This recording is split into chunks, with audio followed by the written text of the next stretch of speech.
Welcome again to Roadshow News Recap. Our lead story this week is the Aston Martin Valhalla. It's a plug-in hybrid supercar with, get this, 937 horsepower. Yeah, that's correct, Craig. And it'll do 0 to 62 miles per hour in 2.5 seconds.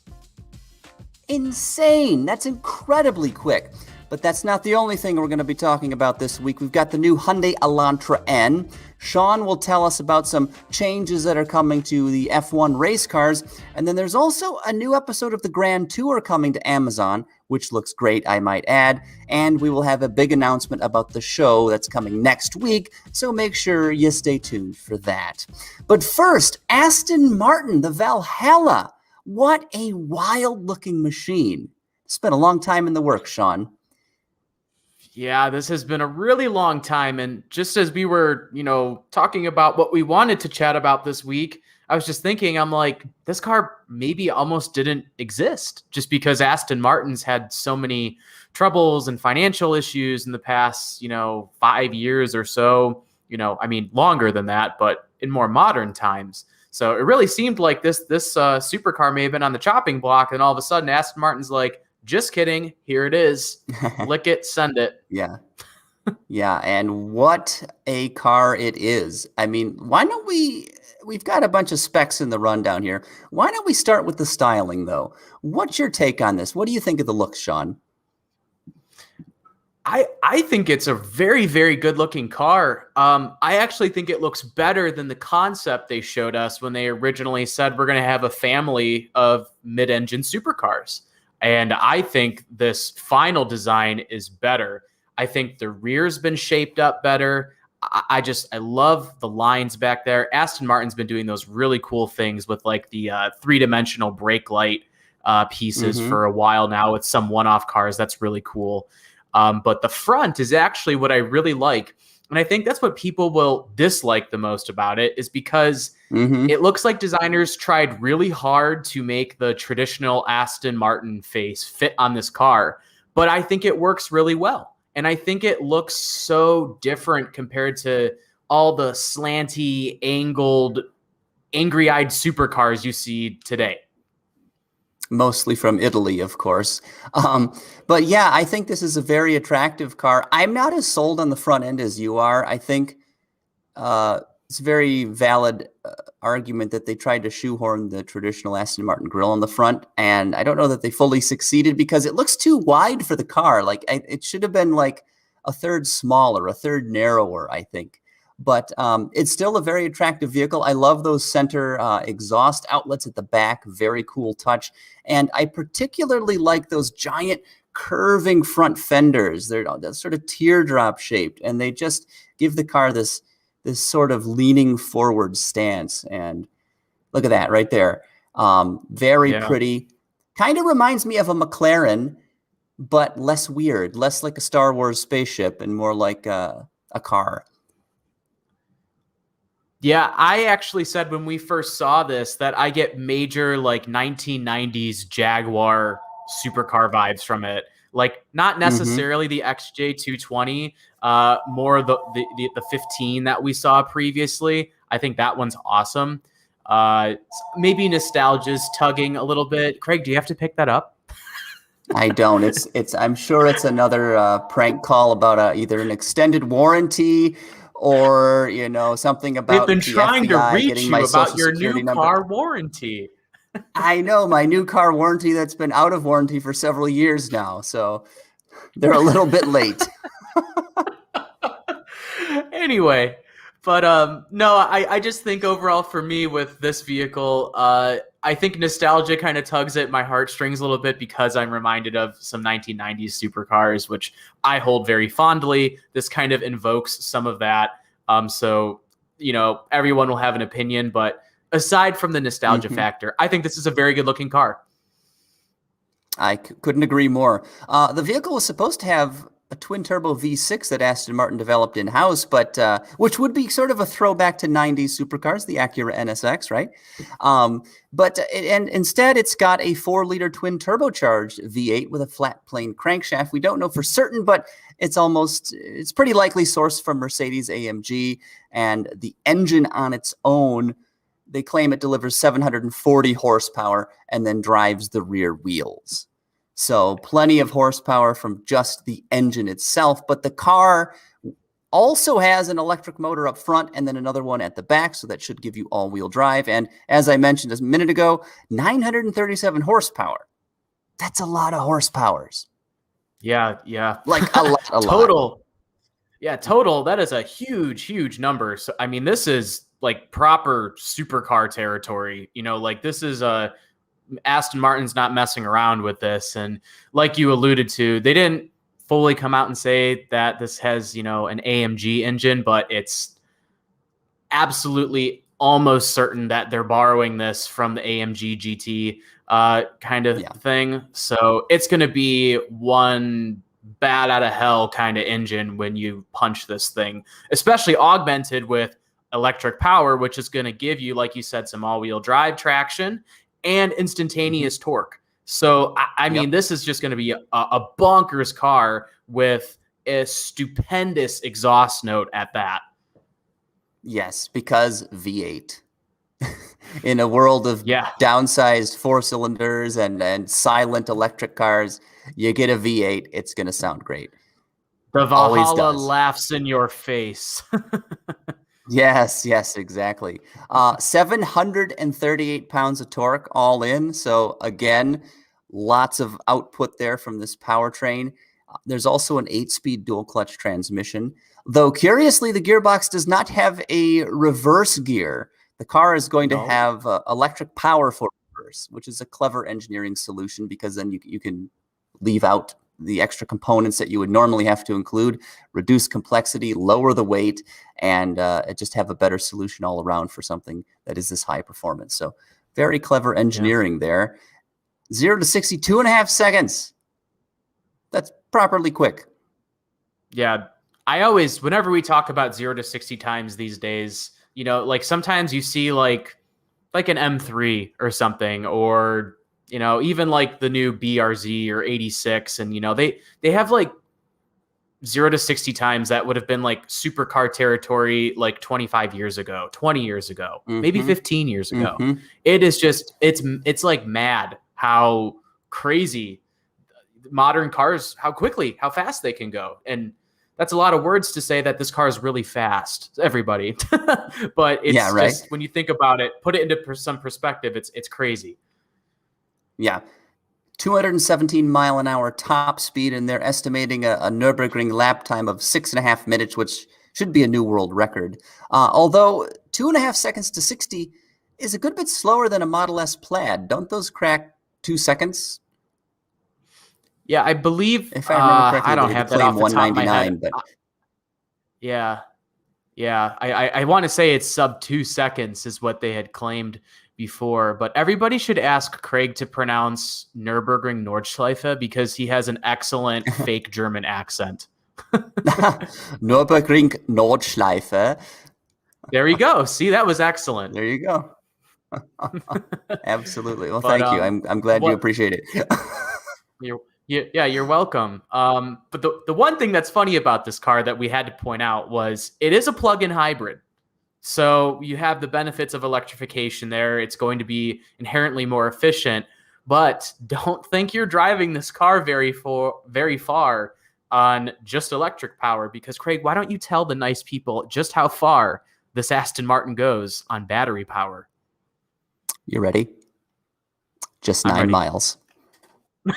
9 old miles. Couldn't even make it to double digits. Yeah, like I wonder what kind of battery pack it has. Is it like lithium ion, or is it just like, we've got this leftover Sears diehard battery? We'll just go with that. Let's throw that in there. Yeah, we 9 miles. We called up That's fine. Yeah, we called up Maytag, and they had some like refrigerator batteries or something sticking around there. So they shipped them to the UK, and they concocted something. But no, we're just poking fun. This is a marvelous piece of engineering, obviously. But the battery range is certainly not its selling point. And I think Aston Martin knows people won't be buying this for its electric range. No, go get a Model Y or something, or a Mach-E. Not the Valhalla. 9 miles on battery power, but it can hit 80 miles an hour on electricity. So there's that, I guess. I don't know if you do 80, you get the full 9 miles. I'd hazard to bet not, but yeah, might reduce that to just 6. Who knows? Yeah, you take up the entire 9-mile range hitting 80 miles per hour. That's how that configuration works. Yeah, right. So looking at the chat, we've got Eric Mercado asking, just curious, are previous episodes available in the playlist? And I'm not sure. They should all be on our YouTube channel. So if you just search for Roadshow News Recap, or if you go to the video tab, you should be able to sort through them and find previous episodes. So give that a try. I'm not sure if our video producers have put them in a playlist just yet, but we will have to yell at Evan and make him do that. Yeah. And then Russ Henry says, sorry, Sean?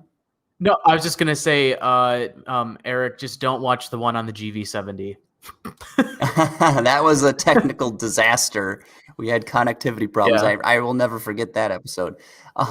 And then Russ Henry is saying, not sure about that ankle slicing lower front spoiler. And yeah, the front lip on the Valhalla sticks out pretty far. And then, of course, for aerodynamics, it's super low to the pavement. So better be careful rocking around the front of the car, because you could bang your ankles. And we know how that hurts a lot. Yeah. But what's that saying? People dig scars. It makes you look tough, something like that. It's a good story to tell, maybe. Like this one I have on my arm here. Lamest story ever. I was working at a BMW dealership. You have to share. I know. So I was working in a BMW dealership in college for 1.5 years, 2 years, and I was just a car porter, whatever, washing cars. And I was washing a Mini. I finished drying it off. I was like ready to pull the car out, and I just had to get the windshield dried off with the chamois. So I'm wiping it off, and I reach over, I lift up the windshield wiper, and I'm wiping the windshield to dry it. And the wiper slips out of my hand, and the metal end of the wiper, as I'm going forward, scrapes against my arm. Yeah, that hurt. It's not a big scar, but it hurt like hell. And that's a pretty lame scar, but just really quick, right here, air hockey. Mm-hmm. That's all I'll say. Oh yeah, air hockey? What? Air hockey. How do you hurt yourself playing air hockey? Well, that's all I'll say. It's a mystery, but yeah. That's like hurting yourself while making microwave popcorn or something. It's like, huh? It's a pretty tame activity. So the Valhalla, is this going to set a new standard, do you think, Sean, for supercars, or is this kind of going to be shunned by like Lamborghini and Ferrari faithful? What do you think? I think it's the latter. I mean, I really like this car, but Aston Martin is a storied mark. That name means a lot to so many people, but just not on the level of Lamborghini and certainly Ferrari. I'd say that this may do a better job picking off like McLaren sales rather than a Ferrari or a Lamborghini. Maybe Lamborghini. I just feel like Ferrari, love them or hate them, they're kind of in a class of their own. Like they just no one's ever really touched Ferrari's cachet that comes with their cars. I mean, they build gorgeous cars, and their cars are incredibly high performance, and it's steeped in motorsport history. Aston Martin's trying to get some of that back. They are a works team in Formula One again these days, and so this may certainly help dovetail a little bit, but I think it's more of a McLaren rival rather than one of the Italian supercars. Yeah, definitely. So another question in the chat. Of course, if you've got questions or comments and you're watching live, drop those in the chat box, and we'll do our best to address them as the show goes on. But Eric is asking again, will the V8 charge the electric battery to make it longer than 9 miles to increase the range? And I don't know. I don't recall I seeing didn't. anything about that in the materials they released. Did you, Sean? No, I didn't. I didn't see any of that in the materials, so it doesn't sound like that will be the case. It could be, but we definitely didn't see anything in there about that. We'll have to look into it would that make sense if the car had. Yeah. The car's going to function once that 9 miles is done. The car has got to function like a standard hybrid. I'm like 99% sure. So you get regenerative braking, you get a little power boost for the electric motors. Whether or not it has an EV recharge mode, which some hybrids offer, remains to be seen. I would think it would have that, but again, I don't recall seeing anything in the materials. So very good question. You stumped us. Mm-hmm. So speaking of that range, I was just going to say over here on Facebook, Louis Abramowitz said you'll get more range if you're going downhill. That's always the case. You get better fuel economy too. Just shut the ignition off, right? Coast your way home. Yep. Can't do that in the Midwest though, because we basically don't have any hills. So it's not an option. But maybe out west you can do that. Back east. Mm-hmm. So Aston Martin Valhalla, a lot to be excited about. Beautiful car. Can't wait to drive it. Don't know that I ever will. But I'd love to. Can't wait. Don't know if I will, but yeah. But probably not. No, me either, to be quite honest. But not only will we get this, there's also the Vanquish coming back, which will be another little mid-engine. I don't know if it'll be on supercar levels of territory like this, but that car is planned for a twin-turbo V6. But who knows if that engine's been canned inside of Aston Martin? Mm-hmm. Amid their troubles, they might source another AMG engine for that. But that car should still be coming too. So if that's the case, you're looking at 3 mid-engine sports cars, supercars from Aston Martin in a pretty short period of time. Very exciting stuff. I would think if they were still developing that V6, they would have put it in this, like their flagship model, right? So the fact that they didn't do that seems to suggest that maybe that project got canceled, which is fine, because why go through all the engineering work and expense and time and effort to build your own engine when you can go over to your partners at AMG and pretty much off the shelf get a proven engine that you know how it works and how to tune it, and it's awesome. So like, why beat yourself up to do all that work, to redo all that work, right? I mean, it's way smarter and probably way more cost effective. At some point you just say, all right, let's cut our losses, and let's just, snag an AMG engine because it's proven, it's a wonderful engine. And I'm sure this will be a fantastic car when someone on our staff gets to drive it and they tell us about it, Craig. That's true. It's usually Tim Stevens, editor-in-chief, that gets to drive that stuff, which is fine because he's the most familiar with them all. I mean, he just reviewed a Ferrari over in Italy, so yes, this is right in his wheelhouse. But for us normal folks, Sean, yes, that too, very quick driver. But bringing us back down to earth for mere mortals like you and I, there's also a new Hyundai performance car. What can you tell us, Sean? Yeah, this week we saw the long teased and finally revealed Hyundai Elantra N. If any of it looks familiar, or any of the forthcoming specs that Craig or I say sound familiar, that's because this is essentially a Veloster N in a sedan version with a trunk. That's not a bad thing because the Veloster N is quite a firecracker in its own right.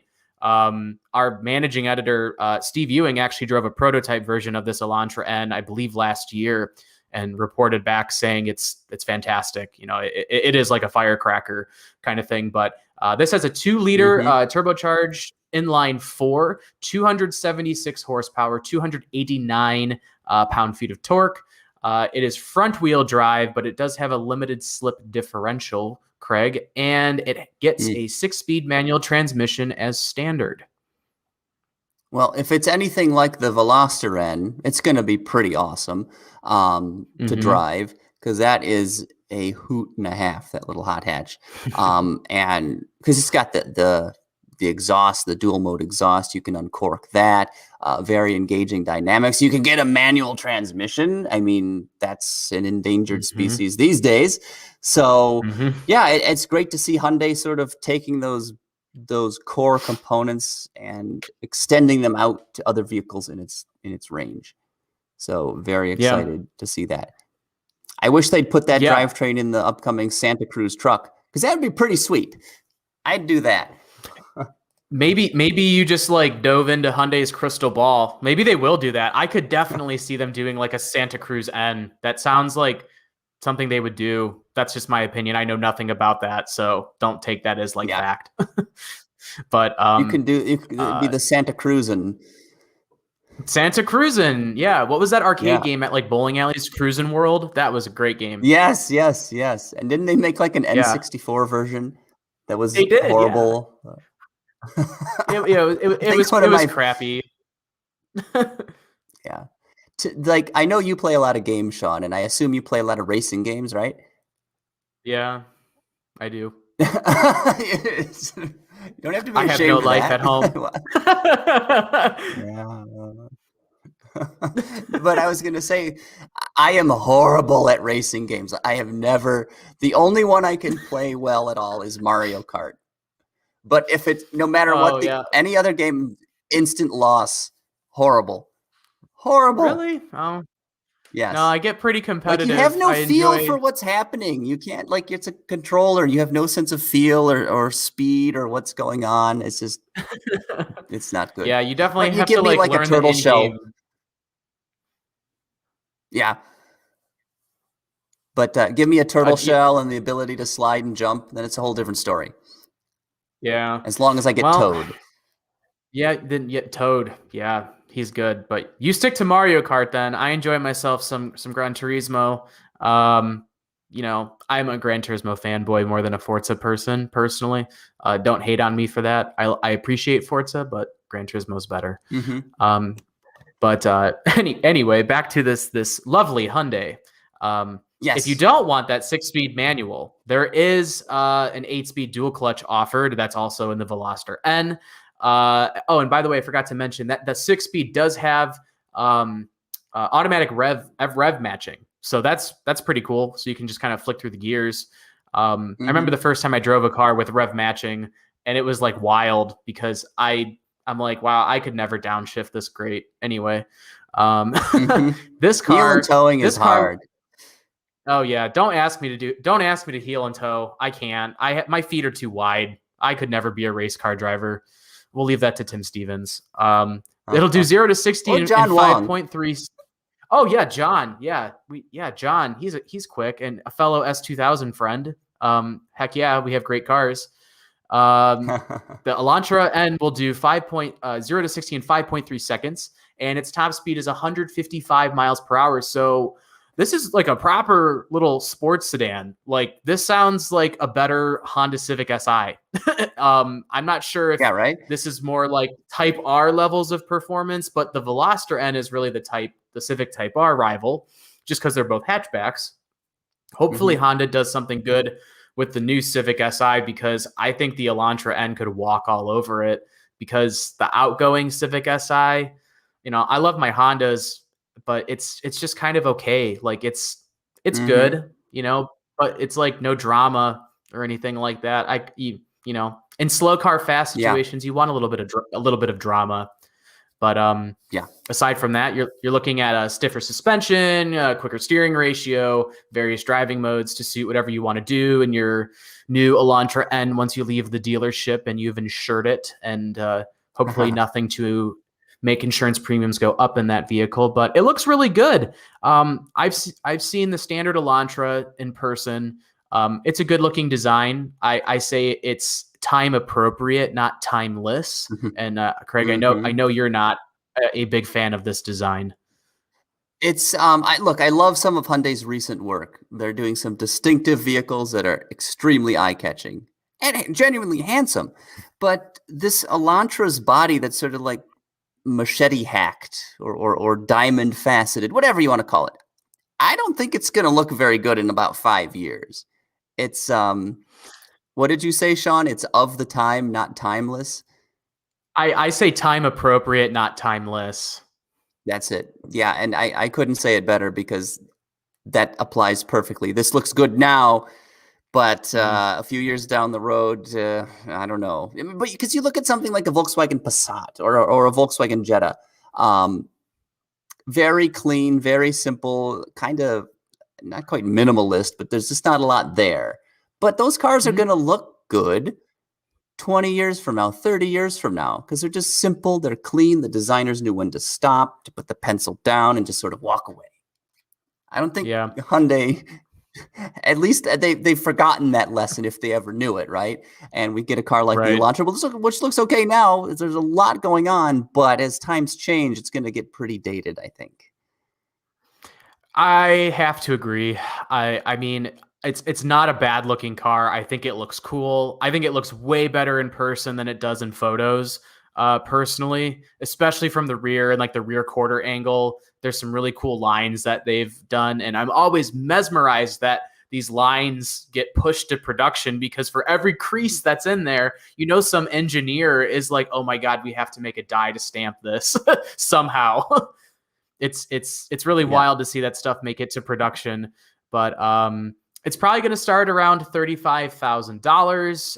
We don't have anything Hmm. confirmed yet for prices, but and I don't believe we have a firm launch date yet either, if I Yeah. recall. But it's coming soon, and it'll be another little performance sedan for people to cross shop with, like a Volkswagen GTI. A Golf Hmm. R will be thousands of dollars more, as would a Type R. So it'll be interesting to see how this does. Hopefully, people buy lots of them, and we can get some more performance Hyundais because I am Yeah. down for sure. Absolutely. Same here. But I often wonder is like the era, I don't want to say the performance era because you can get more performance today than ever in the history of the automotive industry. Like even cheap, very basic cars offer acceleration that was unfathomable like 50 years ago, 60 years ago. Hmm. But I wonder, like, are enthusiasts a dying breed? Like, you don't, at least around the Detroit area, you don't see like kids tuning their cars anymore. You don't see any modified Civics running around. I mean, the closest you get is occasionally some guy in a lifted brodozer driving around. But has that scene gone away, Sean? What do you think? Am I just an outlier? I think it's a little bit of both. Personally, I used to be involved in a car club here that was very much focused on, import cars and like the tuner Mm, car scene. But it welcomed everything, muscle cars and, exotics, whatever it may be. So there, I think it's definitely alive. I think it's just, you and I, you're a little bit older than myself, but we still came from a time when lived through like that Fast and Furious era where it was literally like mhm. car culture was like super mainstream. You had like every Yeah. kid playing like Need for Speed Underground and putting underglow lights on a Civic and all this Yep. stuff, and like that's what was cool. Where now Yeah. I think this is a separate conversation, and honestly, I would love to do like some sort of like data analytical research to see, because I think that love affair with cars never went away. I think it transformed into off-roading. I think there's this huge mainstream That's a appeal very valid for point. Yeah. overlanding, off-roading, and the aftermarket scene is just ginormous still, but for like trucks and SUVs and wagons, lifted vehicles, I think it's fascinating that this switch occurred from like tuning street performance to uh off-roading in general. Hmm. So that's a different That's true. discussion. Off-roading is, I think it's yeah. fascinating. A lot of the time too, I think like the whole mobile revolution, everybody has one of these in their pockets. Kids don't care as much about the physical world today as they do about chatting with their friends on what do they use? Snapchat, or have they ignored that now? TikTok. Like I don't you know. know, I have it's neither all of those, so digital all don't the try and time. find me on there. Neither do I. But Yes. very But interesting discussion. We've got a couple comments in the chat I should bring up. let's hit them. I chance 4 Am I saying that right? Whatever. The person wants to know. I would love to know if you could bring an axed vehicle back to life strictly as an electric vehicle. Which one would you bring back? I would bring back the Honda Element. It would be perfect. That's a good Interesting one. And you question. did that really quickly. Yeah. Yeah, that's a good one. Oh, I thought he that was says your he would pick, bring Craig. back the I'm sorry. No. I was reading his Sorry. question. No. Oh, okay. Maybe Honda S2000. No, please don't. Don't do that. No? No, I don't think that would be good. Geez, I'm trying to think on the spot right now. Something that would be good as an electric car. A good electric car. A Ford Windstar. Yeah, the C-Max came close. That was a hybrid. Yeah. Gosh, I don't know. You know what That's I would a very pick? good I would pick the Honda Del Sol. I think that'd be a great little tiny electric car.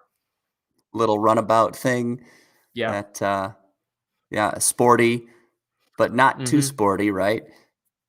Yep. It could be nice. It could be affordable. And I think it could still have some of those characteristics of its, kind of no frills, fun to drive, target top kind of deal. That's my pick right off the top of my head. I would say, here's one for you. Lincoln Town Car.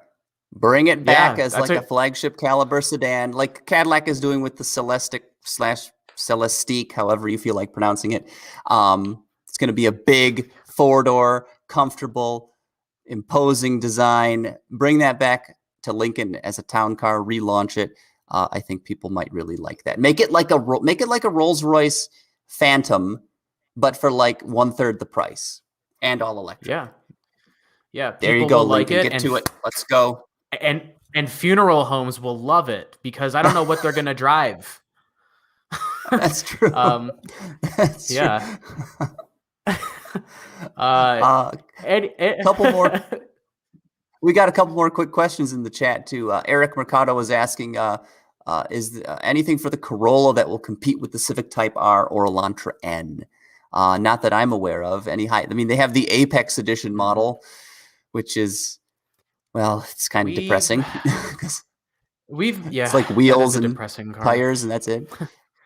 We've heard for a while that there's supposedly a Corolla, like a hot hatch Corolla coming, but we haven't heard anything official. It's basically just been like loud rumors, and it hasn't happened yet. So maybe if they could just bring like the Yaris GR here, that would be fantastic. I think if you could sell that at the right price, you'd get a lot of young people to take a hard look at that car, because guess what? You can make it into a rally car. And where do rally cars go? They can go off-road. Like I was just saying, there's this sense of fascination with getting into the great outdoors. Okay, so let's build some more rally cars, people. Yeah. Why not? Yeah. But moving right along, rhetorical question for you, Sean. Who are the 3 greatest automotive journalists of all time? Maybe greatest is being generous, but most famous, let's say. I'd have to honestly say Sean Szymkowski, and Sean Szymkowski. Oh, that's not the answer I expected, but very good. Oh, points for being clever.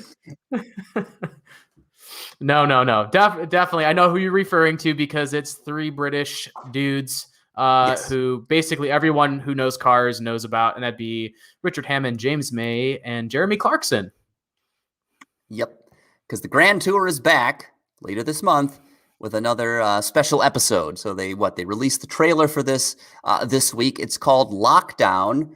A great pun there, LOCH, as in Scottish Lake. So they'll be going on a road trip through Scotland in some very special cars, unexpected cars, Sean. I would have never thought they'd be driving cars such as these. Yeah.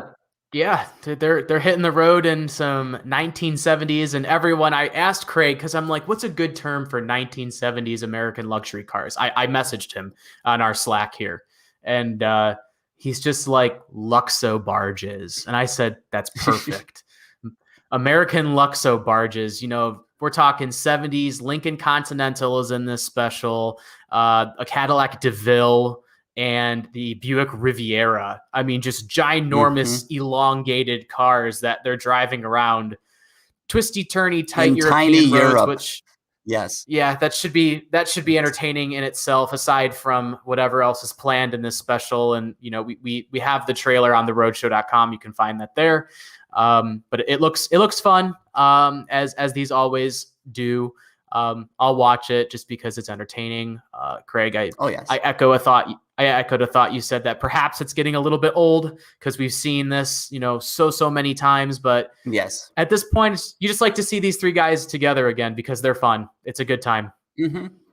I love Clarkson, Hammond, and May, but like they've been doing the same shtick for like 2.5 decades or so, and obviously, well, maybe it's not obvious, but so much of Top Gear and so much of the Grand Tour is all pre-planned and pre-produced. What you think maybe what looks like something that randomly happened was probably organized 6 months in advance. It's still very entertaining, and the guys are obviously friends and have great chemistry together. So it's always fun to watch these shows. But like the shtick does get a little bit old sometimes, of them crashing in, James May being late, Jeremy crashing into somebody, Richard Hammond just crashing and nearly dying, whatever. It's happened a few times, unfortunately.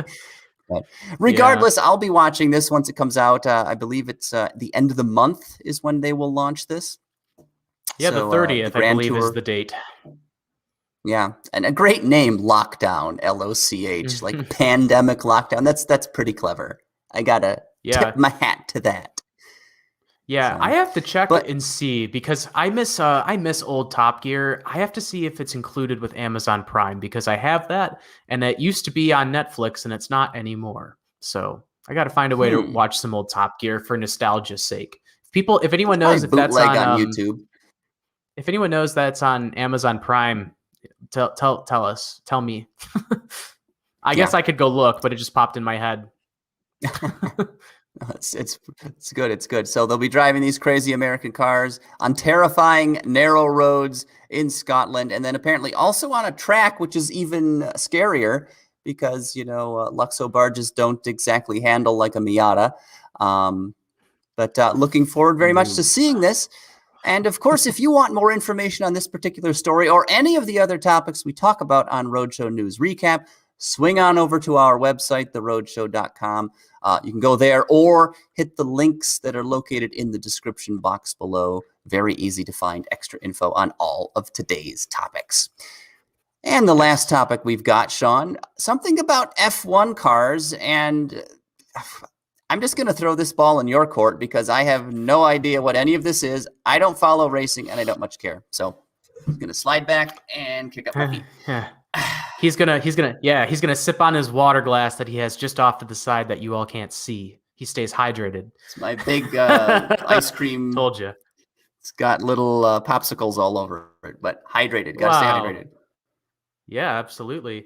But this was a big deal here this week. This is the 2022 Formula One race car. Obviously, if you don't follow the sport, you know that the teams will get to build their own cars. Formula One showed this as kind of the general shape, the final shape of essentially what the next race cars are going to look like. And the whole goal of this is to create closer racing, closer battles on track to allow drivers to drive closer to each other on track.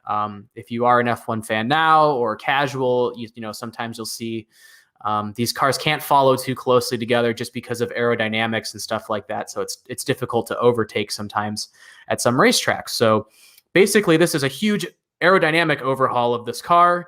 It runs some lower profile tires.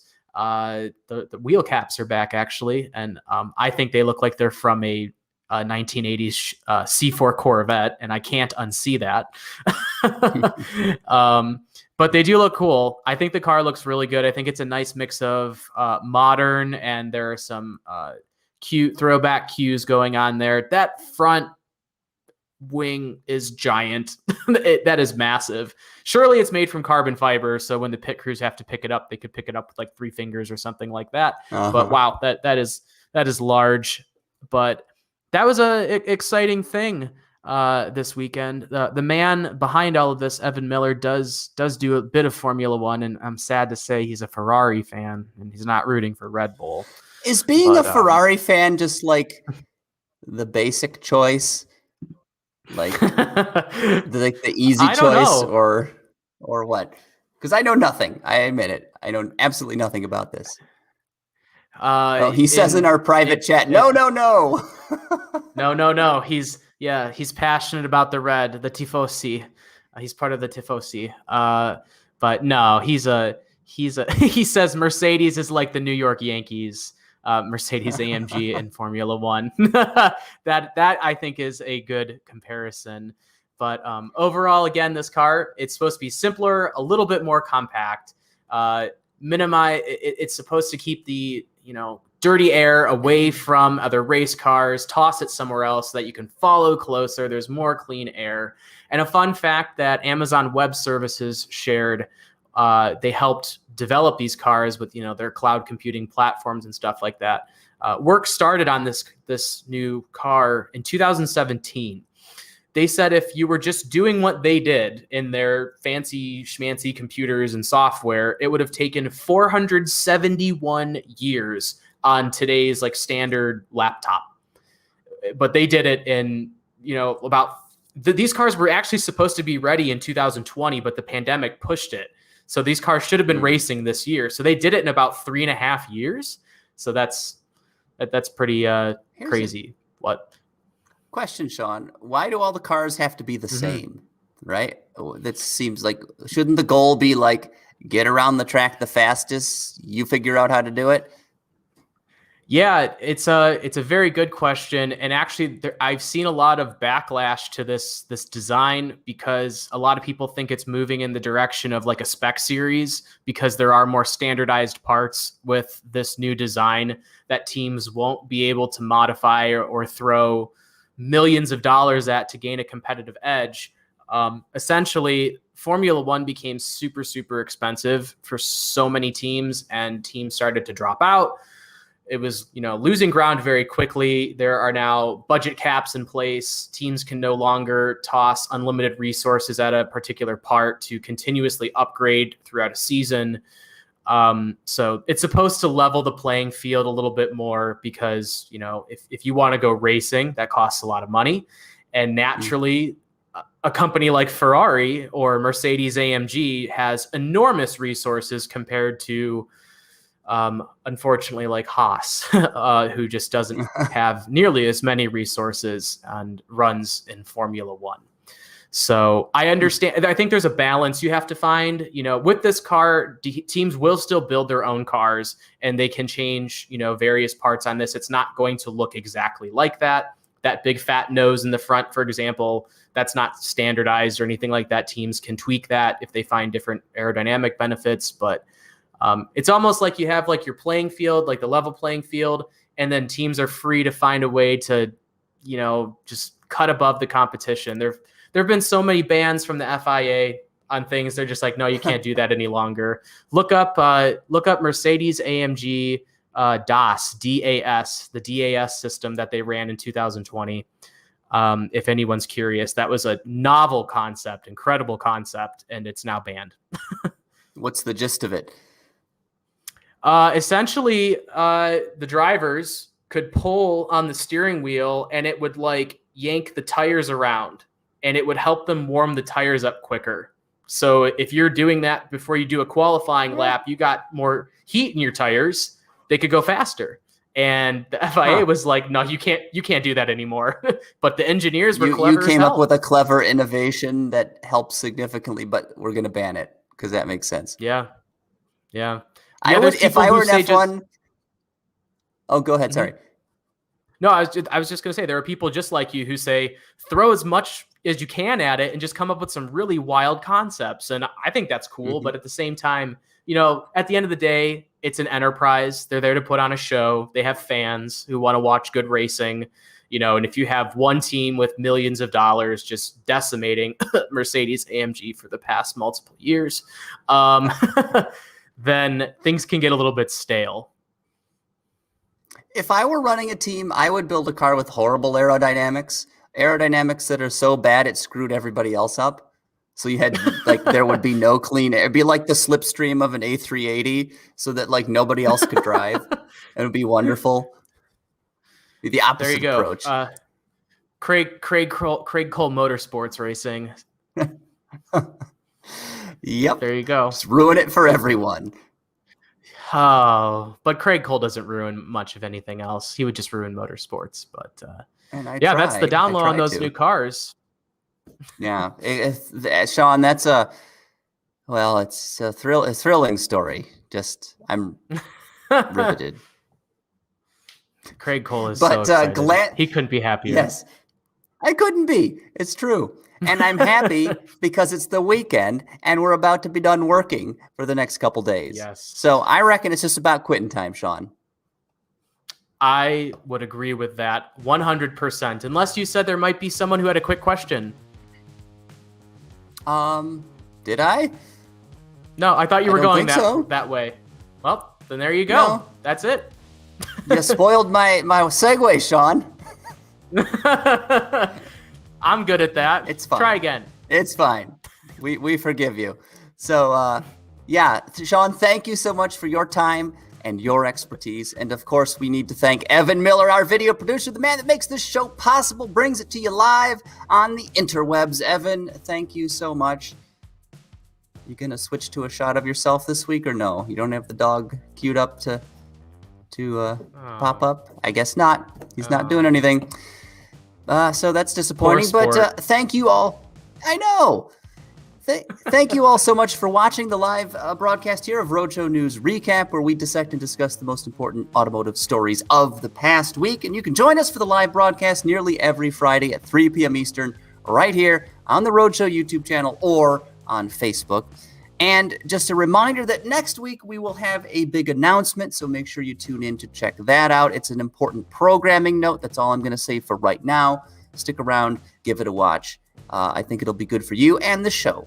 But on that note, thank you again. And everyone, y'all have a great weekend, okay? Take care.